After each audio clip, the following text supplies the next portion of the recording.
And that record shall be a record for our posterity, for our future, for entire India's youth, so that they know what effort it took for a Prime Minister with a vision to restore India to its glory. And in the last 10 years, that is exactly what has happened. And because it's my opening statement, and because there shall be a discussion in the House, I shall speak more elaborately in my reply in the evening. But I would like to state a few facts to start the debate, to put some facts again before the debate commences. Sir, in the past 2 decades, in fact, in the past 2 decades, so happens that it is the first 2 decades of this millennium. And there are strange coincidences. Strange coincidences which are... They are stark stories of how, when you have a crisis, and how a government with a feeling of the nation will have to pull the economy up in spite of it getting affected by such a stark, very difficult, challenging crisis. 10 years of one government with some crisis, and 10 years of a different government with a different crisis. The comparison shown in this white paper clearly says how, if the government handles it with true sincerity, transparency, and putting the nation first, the results are there for everybody to see. Equally, when you don't put the nation first, when you put your first family first, and when you have other consideration than transparency, the results are out there for you to see. When the results are out there for you to see. So, what happened after 2008, when there was a global financial crisis, and what happened post the COVID, shows clearly that if the intent of the government is sincere, if niyat और नियम दोनों सही है तो अच्छा result मिलेगा. जब आपके नियत साफ नहीं है और आपके कार्रवाई भी साफ नहीं है, देश को इतना गंभीर अवस्था में छोड़कर आप चले गए, उसको सही करने में 10 साल माननीय मुख्य प्रधानमंत्री जी मोदी जी का उनके डेडिकेशन के वजह से आज देश उभर कर आ रही है, पूरे दुनिया में सम्मान हो रही है. सर, जस्ट टेक दो एग्जाम्पल्स लेना चाहिए, 2 उदाहरण लेना चाहिए. एक मैंने सीरियस उदाहरण ले रही हूं, global crisis, global financial crisis 2008 के बाद इकोनॉमी कोविड जैसे उतना, with the benefit of hindsight, I confess, with the benefit of hindsight, COVID जैसे इतना भयंकर गंभीर क्राइसिस ना था वो global financial crisis. It wasn't as serious as COVID. But still I would want to say, I want to say that it was a crisis and a government should have handled it with sincerity, transparency. They started something, they ended up in something else. I want to believe. Sir, this kind of a running commentary doesn't help anybody. If they have the courage that they've done a good work, they should listen and confront. If they have the courage, they should listen and reply. If they have the courage, they should listen to what I'm saying and respond. They don't want to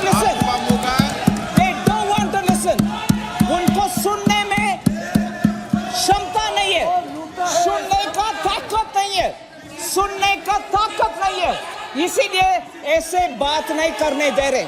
फिर भी मैं छोड़ूंगी नहीं, मैं बात करूंगी। Sir, global financial crisis को handle ना कर सका, आजकल लेक्चर दे रहे हैं कि कैसे हैंडल करना है। मैं बोल रही हूं सर, ग्लोबल फाइनेंशियल क्राइसिस उस समय भारत के इंटरेस्ट को प्रोटेक्ट करने के लिए क्या क्या करना चाहिए वो कुछ नहीं कहा, कुछ नहीं किया, मगर उसके बाद भी स्कैंडल के ऊपर स्कैंडल चलते रहे और उससे देश को ऐसे गंभीर अवस्था में खड़े रख के चले गए। भगवान जाने अगर वो कंटिन्यू करते इस देश का हालत आज क्या होता। Sir, that is one story of global financial crisis के बाद सरकार ने भारत देश को कैसे बचाया। नहीं बचाया, मगर कोविड के बाद माननीय मोदी जी ने इस देश का कैसे संभाला, वैक्सीन सबको मुफ्त में दिला दिया और देश को प्रोटेक्ट किया, वो कैसे हुआ। और सर, ये सीरियस डॉक्यूमेंट है सर, मैं दोबारा बोल रही हूं, मैं इसको री एम्फेसाइज कर रही हूं, ये सीरियस डॉक्यूमेंट है, इसमें सीरियस विषय है, इसको गंभीरता से ले।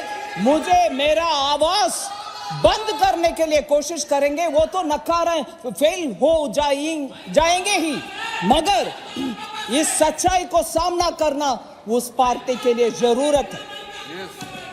Global financial crisis versus Covid मैंने बोल दिया, डिटेल में भी बोलूंगी शाम को, मगर एक दूसरा एग्जाम्पल लीजिए।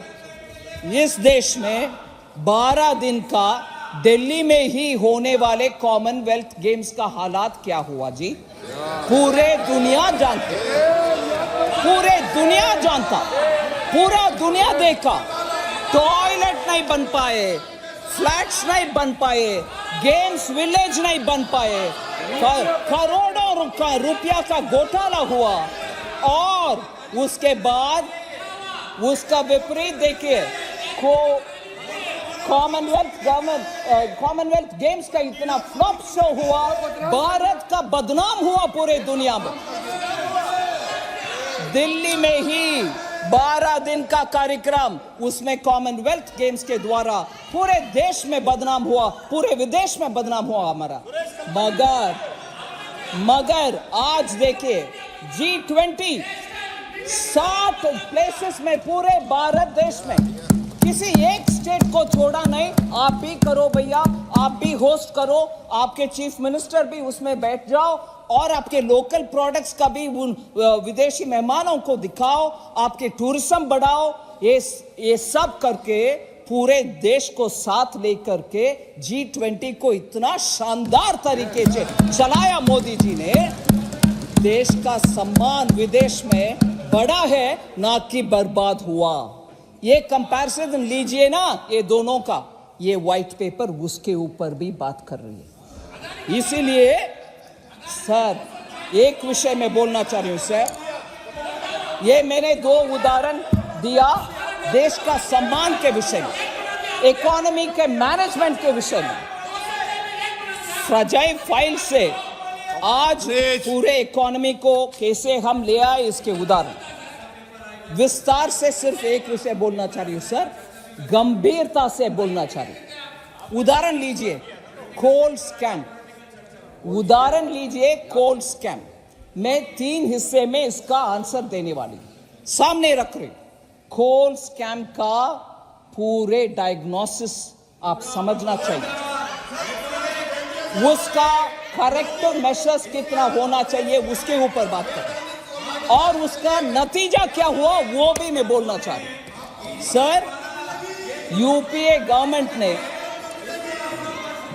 कोल स्कैम के द्वारा भारत देश का भयंकर नुकसान किया, भयंकर नुकसान। आमतौर का नुकसान नहीं है, हल्का फुल्का नहीं। इसको सुप्रीम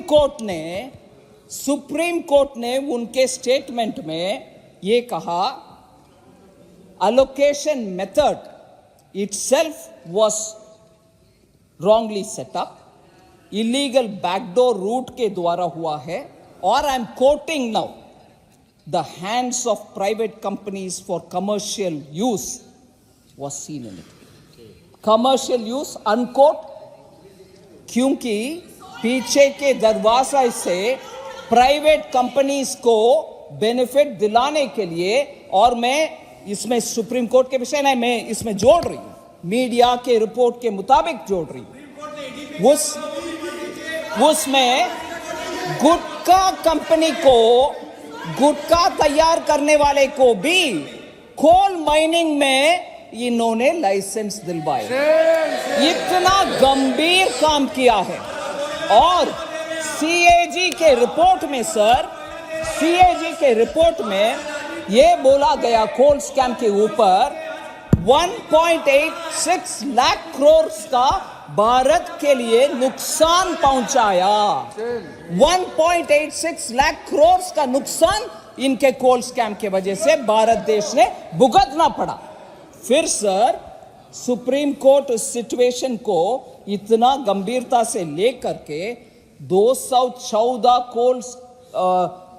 कोल ब्लॉक्स का लाइसेंस को रद्द करवाया, पूरे रद्द करवाया, रद्द कर दिया। सिस्टम हो गया, बंद हो गए, सफाई हो गया। मगर उससे क्या हुआ देश का, उसका देश के लिए क्या हुआ, उसका असर देश के लिए कितना हुआ?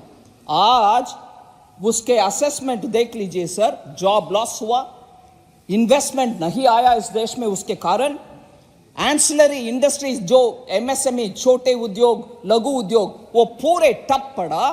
फिर इलेक्ट्रिसिटी प्रोड्यूस करने के लिए कोयला इंपोर्ट करना पड़ा। देश भरपूर है कोल, देश में भरपूर है कोल, फिर भी इंपोर्ट। और आपको भी याद होगा माननीय स्पीकर सर, आपको भी याद होगा स्पीकर सर, उस जमाने के पत्रकार लोग कितने लिखते थे। थर्मल कोल प्लांट में 3 दिन का स्टॉक है कोल, 4 दिन, 4th डे कोल नहीं है, कैसे प्रोड्यूस करेंगे? तब तक आएगा स्टॉक, नहीं आएगा। ऐसे टेंशन में पावर प्लांट्स चलते थे उस जमाने में। स्टॉक नहीं है, कोल नहीं आ रहा, बंद हो गया 214 कोल ब्लॉक्स का लाइसेंस, कैसे चलाएंगे देश? और उसका नतीजा देख लीजिए, loss in revenue for coal producing states. आज मगरमच्छी का आंसू, क्रोकोडाइल टीयर्स चला रहे हैं। कोल प्रोड्यूसिंग स्टेट्स कहां है सर? पूरे ईस्टर्न बाग में, पूर्वी बाग में है। झारखंड हो, छत्तीसगढ़ हो, इन सभी स्टेट्स का रेवेन्यू लॉस हुआ। इनका जिम्मेदारी उसमें कुछ है या नहीं? उसके लिए क्या काम किया? वेरस माननीय प्रधानमंत्री जी उधर पाइपलाइन गैस के कनेक्शन दिया, बरौनी रिफाइनरी पुनर्निर्माण किया, ये सब काम हम कर रहे हैं, मगर ये तो सत्यानाश करके गए। और सर हमने क्या करेक्टिव मेजर्स किया? हमारे करेक्टिव मेजर्स क्या है? ट्रांसपेरेंट तरीके से हम क्या कर रहे हैं? Coal mine special provision act pass करवाया 2015 में। MMDR अमेंडमेंट एक्ट 2015 में डिस्ट्रिक्ट मिनरल फंड भी एस्टैब्लिश हुआ और 100% FDI ओपन करके इन्वेस्टमेंट ऑटोमेटिक रूट में आने के लिए अब हर फैसिलिटेशन किया, जिससे इन्वेस्टमेंट आ रही है। फिर सर कमर्शियल कोल माइनिंग, क्योंकि भारत देश आत्मनिर्भर रहना है, इसीलिए कोल माइनिंग कमर्शियली करने के लिए ओपन पॉलिसी के द्वारा करवाया। और 9 ट्रांचेस सर, 9 ट्रांचेस उस पॉलिसी के तहत ऑक्शन में 2020 से 9 ट्रांचेस 9 बार ऑक्शन में कोल ब्लॉक्स का अलोकेशन हुआ, ना कि पीछे के दरवाजे से मेरा भाई, मेरा भतीजा, मेरा बहन, मेरा फैलना को नहीं दिया। सर आज ये हमको क्रोनी कैपिटलिज्म पे ज्ञान देते हैं, क्रोनी कैपिटलिज्म के ऊपर ये ज्ञान देते हैं। हमें ये भी सोचना चाहिए सर, आपने कोयला को राख बनाया। जो कोयला भारत देश में है उसको राख बनाया। हमने अपने नीतियों के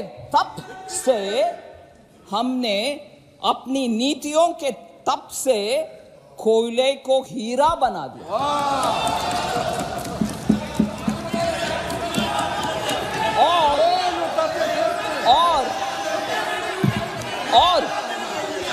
और आज वही हीरा, आज सर वो सुनना चाहिए सर, थोड़ा सुनना चाहिए।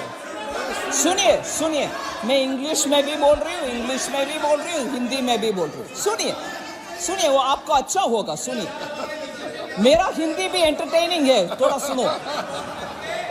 मेरा हिंदी भी थोड़ा एंटरटेनिंग है, हल्का सा ब्रेक भी लो। सर, आज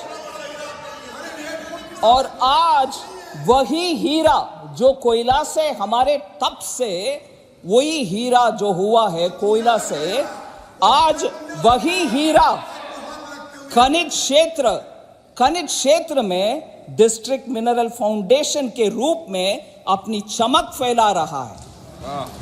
डिस्ट्रिक्ट मिनरल फंड का कहानी मैं बोलने वाली हूं। सर, डिस्ट्रिक्ट मिनरल फंड जो हमारे कानून से एस्टैब्लिश हुआ और पहले कोई सोचा नहीं था उसके ऊपर। डिस्ट्रिक्ट मिनरल फंड से 84,900 करोड़ कलेक्शन हुआ है सभी स्टेट्स में। केंद्र सरकार का नहीं, सभी स्टेट्स में।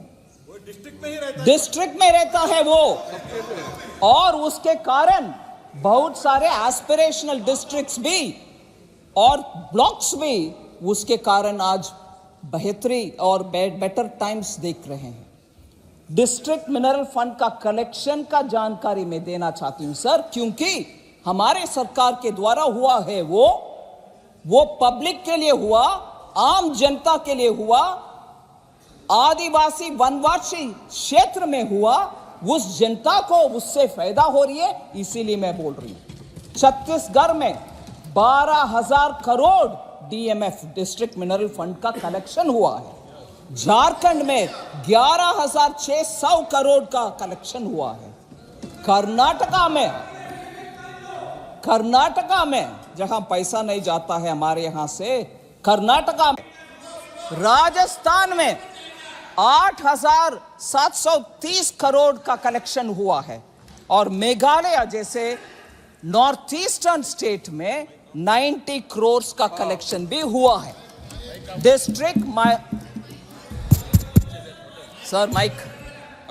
डिस्ट्रिक्ट मिनरल फंड का माननीय वित्त मंत्री जी अपना विचार रखें, आप अपना विचार रखें, देश तय करेगा। माननीय वित्त मंत्री जी। Thank you sir.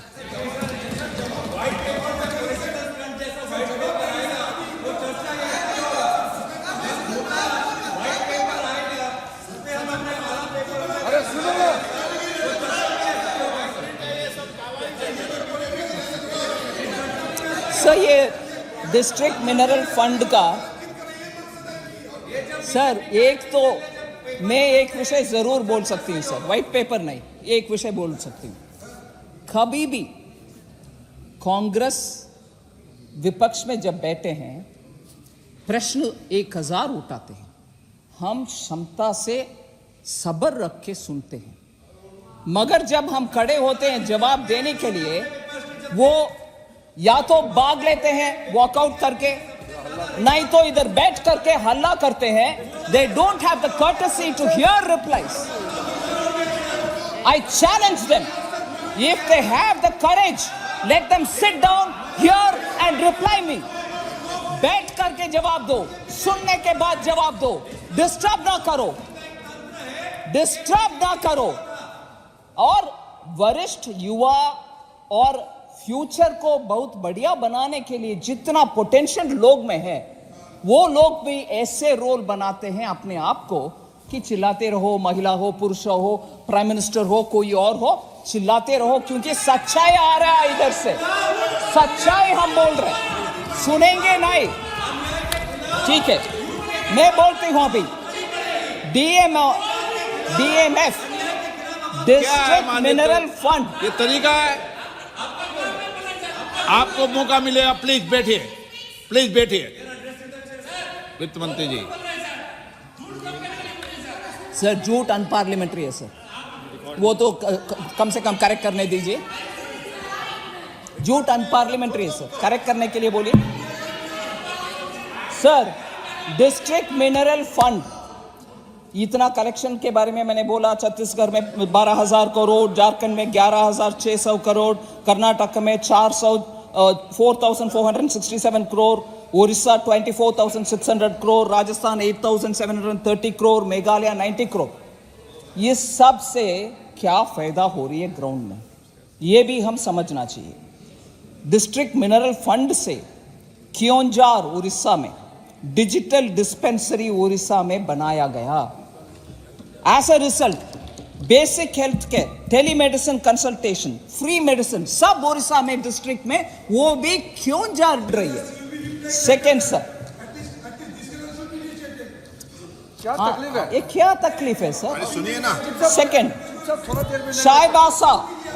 Chaibasa model anganwadi centre construction DMF के फंड से हुआ और उसको माल न्यूट्रिशन एड्रेस करने के लिए वेस्ट सिंहभूम डिस्ट्रिक्ट में बढ़िया काम हो रही है डिस्ट्रिक्ट मिनरल फंड के पैसा से। तीसरी, financial year, current financial year में डोमेस्टिक कोल प्रोडक्शन के विषय हम समझना चाहिए। इस साल 900 मिलियन टन्स तक वो पहुंचेगी। Highest ever coal production Bharat देश में इस साल होने वाला। नहीं, हम कम 900 मिलियन तक पहुंच रही है। आने वाले साल में वो 1 बिलियन तक पहुंच रही है। 1 बिलियन टन्स सर। 500 प्रोडक्शन मतलब इंपोर्ट कहां से? सुन लो भाई, production doesn't include in imports. सब जरा सुनने का क्षमता रखने के लिए बोलिए sir. 2000 in English I'll tell you, yeah, please listen with some patience, sir. Don't jump to conclusions. Sir, 2013-14, what was the production, sir? Production 567 million tons. I am speaking of 900 million tons this year, 1 billion tons this coming year. So what are you talking, man? So please sir, production Bharat देश में उत्पादन हुआ, import करने का necessity नहीं होगा, foreign exchange payment करने को नहीं होगा। Simple economics sir. Oh my God. समझ में नहीं आया सर। सुन लो ना ध्यान। पब्लिक सेक्टर अंडरटेकिंग कभी भी बोलते हैं प्राइवेट का इतना प्रोत्साहन दे रही हो। इनके पॉलिसी के द्वारा पब्लिक सेक्टर भी बेनिफिट नहीं पहुंचा। आपको मालूम है कहां पहुंचा पब्लिक सेक्टर अभी?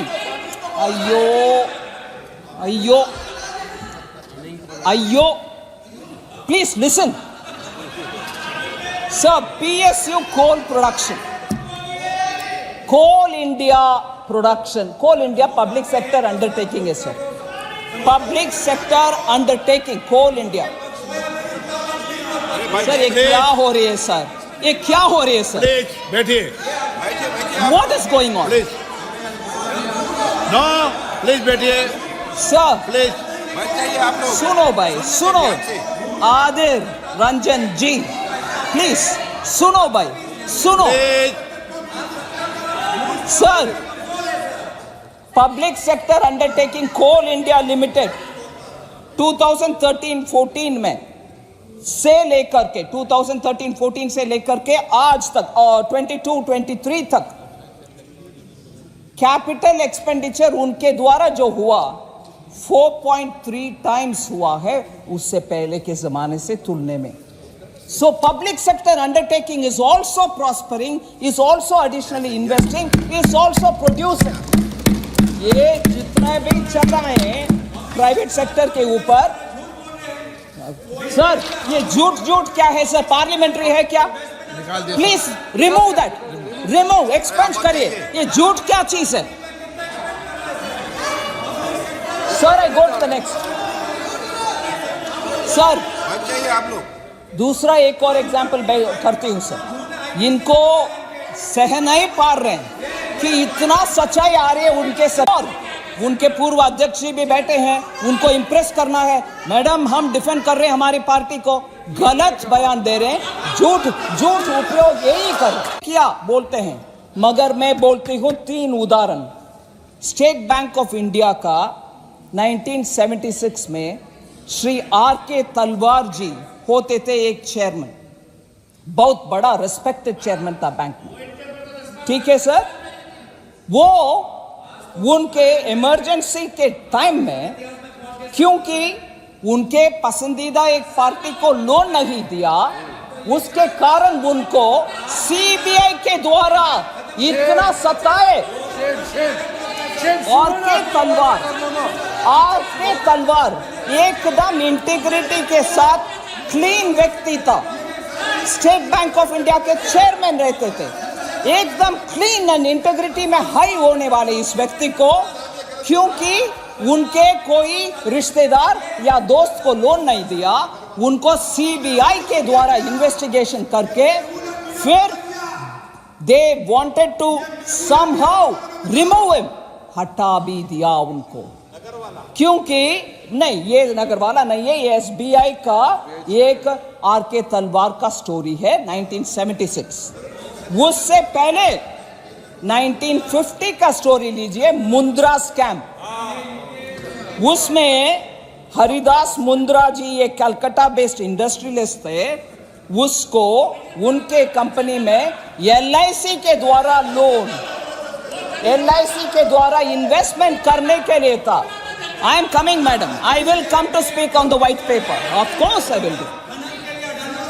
ठीक है सर, LIC इन्वेस्टमेंट कमेटी को इन्फ्लुएंस करके तब के 1950 में 1.26 करोड़ शेयर्स, वो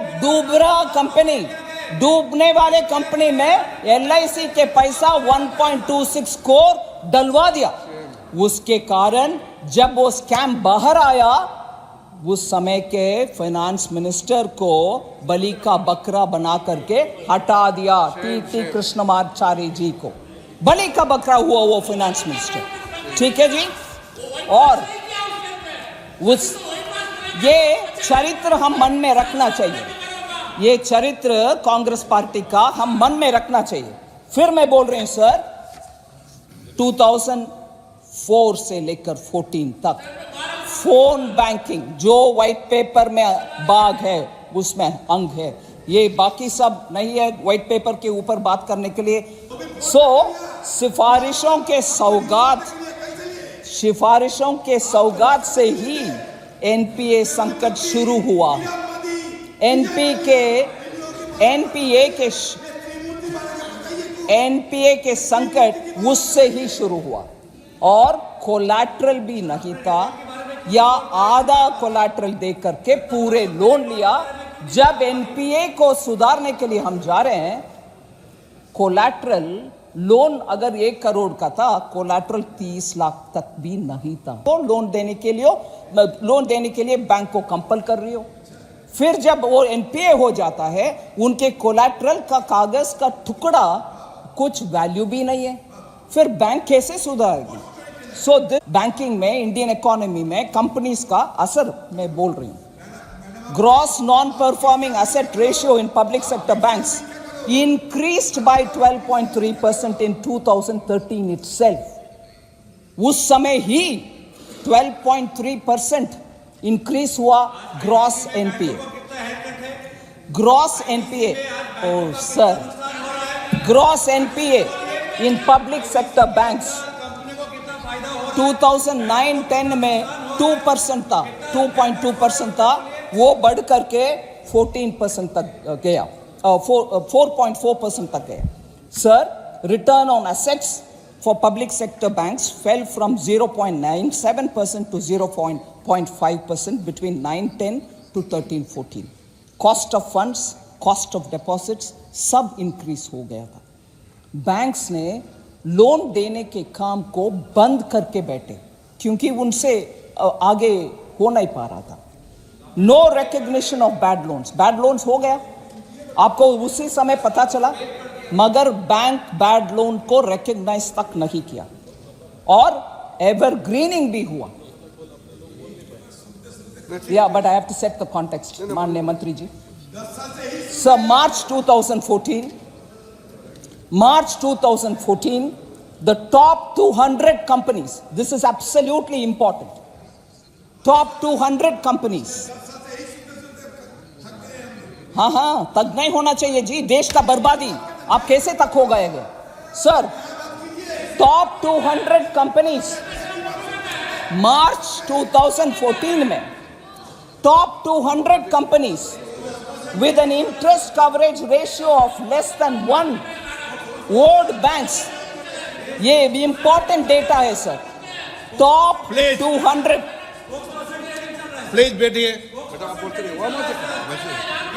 नो, अरे टॉप 200 कंपनीज, ये तरीका ठीक नहीं है। टॉप 200 कंपनीज कितना बाकी रखा बैंकों को सर? ये नंबर सुनना चाहिए वो लोग।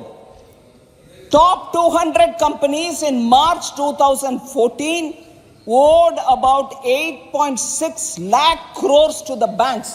बैंक को बकाया 8.6 लाख crores था। पहचान तक नहीं हुआ उस समय हमने क्या किया, 4 शब्दों कह करके मैं बैठ जाता।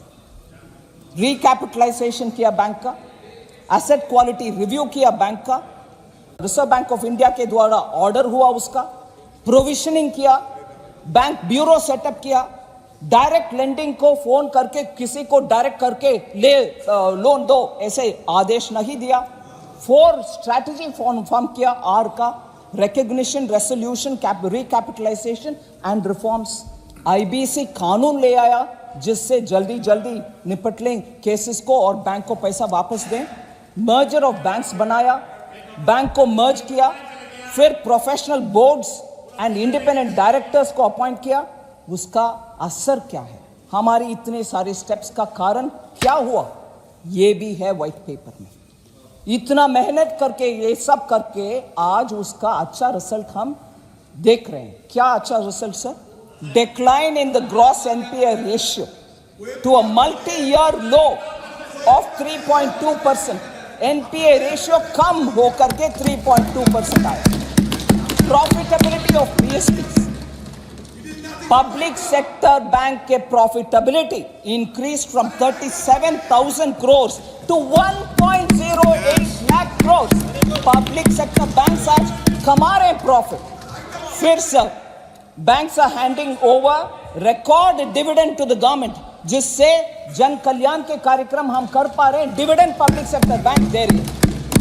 फिर आज वही बैंक जो डेट लेडन था, कर्ज में डूबे हुए थे, आज वो पिलर ऑफ जन कल्याण बन रहे हैं। Consolidated balance sheet of scheduled commercial banks not inclusive of RRB 12% grow हुआ है in the year 2023, highest in 9 years।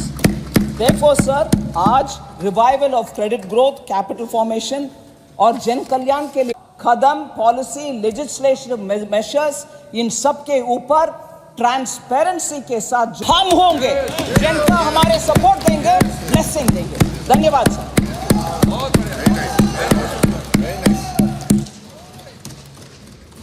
Shri Manish Tiwari ji.